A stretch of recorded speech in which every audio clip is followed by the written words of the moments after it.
Future chefs of the Twin City, Chef Jaws in the building. Today, we want to show you how to make a quick and easy recipe under 10 minutes or less, and that is just for the preparation. The cooking is going to take, or the baking, I should say, is going to take a little bit longer. Today, we're going to show you how to make a apple crisp caramel apple crisp bars. Okay, so it's a little twist on the classic favorite apple crisp, if you will. If you have a fridge full of apples, I should say, like I do myself, you'd be like, oh, not really quite sure if you want to make an apple pie. You're good. I'm not quite sure if you want to make an apple pie or anything like that, but like I said, if you have a surplus of apples like I have, I'm going to show you how to make a little twist on the apple crisp with apple crisp bars. First and foremost, I'll run through my ingredients here. You're going to need 2 cups all-purpose flour. You're going to need 2 sticks of butter, or that's going to equate to 1 full cup of butter. So again, 2 sticks of butter. You're going to need some baking soda, some salt, and some cinnamon. Half a teaspoon of each of that. You're going to need a 1/4 cup of sugar and 3/4 cup of brown sugar. Okay, so first and foremost, before we get started, always make sure you have your hands clean and ready to go when you're cooking to practice safe and cleanliness. Always before you enter the kitchen, make sure you have everything together. You have your mise en place. I have my whisk here. I also have my spatula, and I have a couple of measuring spoons for my salt, cinnamon, and baking soda. Also have a pan here to the side, already greased, ready to go for baking. My oven is preheated at 350 degrees. You can play with it between 350 and 375, but I find that 350 is best for me, just because if you want that perfect golden color. Before we get started on the crust, you can go ahead and actually do the filling first. And that's going to be quite simple. So with the ingredients that I told you about, you're going to take 1/4 of that brown sugar and put it in a quick saucepan. And see, I have something here. This is my 3/4 of brown sugar. I took 1/4 brown sugar from that, and I put it in a saucepan along with 1/4 cup of butter, which is a half a stick. And you just melt that down. It takes about 3 minutes, nothing more, nothing less. You melt that down, and as soon as it starts to bubble and boil, you're going to add in 1/4 cup of heavy cream. Okay, and then you're going to take it off the heats, and you're going to stir it in, and it's going to look just like this. This is your caramel sauce filling. It's very quick and simple to make. If you want to skip that process and buy your own caramel sauce from the grocery store or supermarket, whatever, what have you, perfectly fine. But this takes 3 minutes. Again, it's a 1/4 cup of brown sugar, a 1/4 cup of butter. Melt it down. Wait till it starts to boil. Turn off the heat. Add in 1/4 cup of cream. Caramel sauce right there, ready to go. All right. So right here, I have about 4.5 cups of apples. I left the skin on just because that's a texture preference. If you want to take a vegetable peeler and shave off the skin of your apples, that's perfectly fine. This is going to melt down within those bars, so the texture doesn't really matter to me. And I like a little skin on flavor sometimes too, as long as you wash your fruit. All right. And then I just took my knife and I just sliced them very thin. You can also do a chop. You can just chop your apples, have diced apples. When they get soft, it'll be able to bite right through, so you're not really going to be able to tell the difference. Okay. All right, so to get started here, the first thing we're going to do is we're going to take our butter and we're going to drop that in a bowl, and we're going to whisk that together with the brown sugar until you get a smooth, creamy consistency. If you have a hand mixer as well, you can also use that. And just to cream it together, kind of like the process when you do your creaming method. If you do cookies or a cake, it's the same thing. You're always going to want to mix together your wet ingredients first. Okay, that's why the process is always the same when you start cookies or a cake. It's called the creaming method. Okay, so you're going to put your wet ingredients together first with your butter, your sugar, and then naturally you will do your eggs right after that. Okay, so I'm just go ahead and dump in that brown sugar, nothing fancy, and we're just going to mix this until you get a creamy consistency. I chose not to use my mixer today just because to save up on time a little bit, but also, well, I guess the process does go faster. Sorry about that.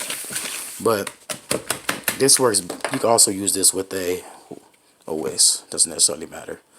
And I'm just in the moment right now where I just rather use my hands just to kind of show you the process. And I have a mixer on standby as well. But I'm going to be honest with you guys right now, for all the chefs tuning in, it's not the best looking mixer. So I'm currently working on getting better and bigger appliances. So it's pretty much all incorporated together just like that. I'm just going to take my, excuse me, got the camera shaking here a little bit. Just going to take this out the whisk because it's all combining together, and I just want to incorporate it evenly. It's already creamed up. Doesn't need to be perfect. This is for your crust, okay? This is for your crust. So it doesn't need to be perfect. It just needs to be well combined and creamed together. You have room temperature butter, okay? Room temperature butter, that's important. You are not using cold butter out the fridge. It's going to be hard. It's going to be chunky. That's going to turn your crust more into a dough. Okay, so you want room temperature butter and brown sugar. Mix it together. It's creamy. It's ready to go. Okay, just like that. Now I'm going to take a little bit of salt.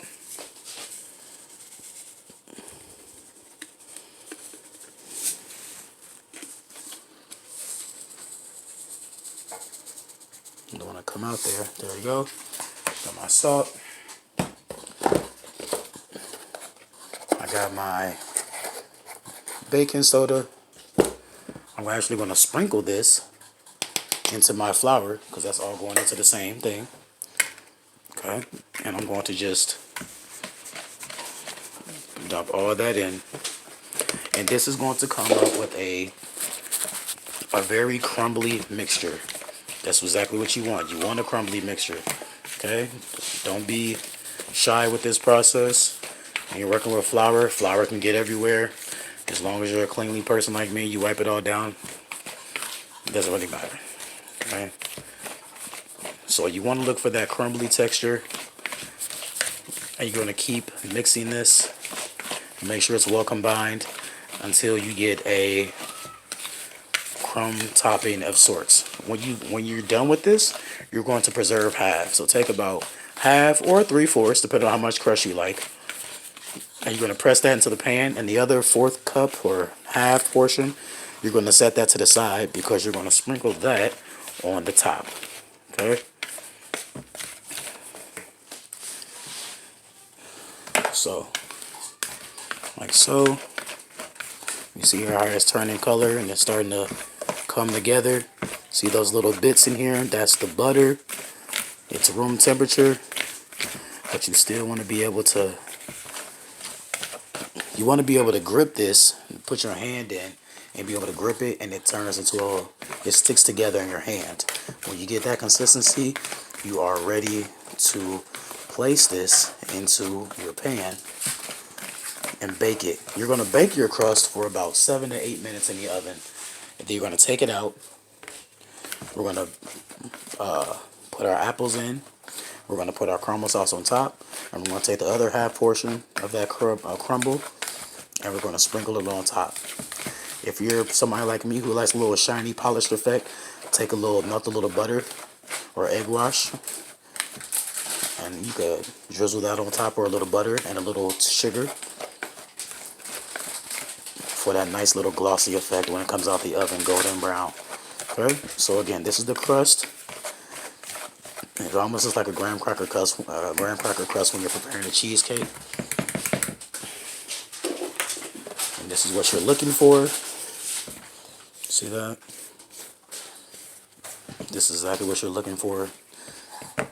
And we're going to now take our pan here, and we're going to give about half. Because I like a nice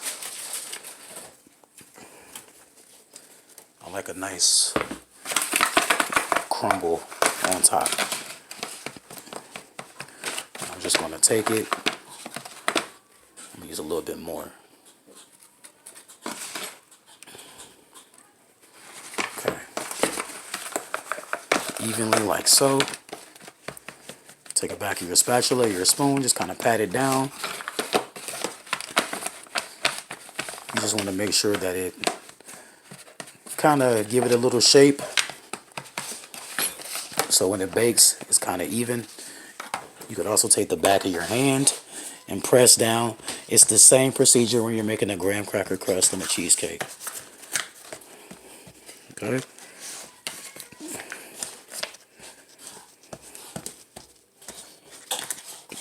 Make sure you get a nice even amount of crust for every side and every corner. Okay, so that's step one. And again, you're going to put this in the oven at 350 for about 7 to 8 minutes.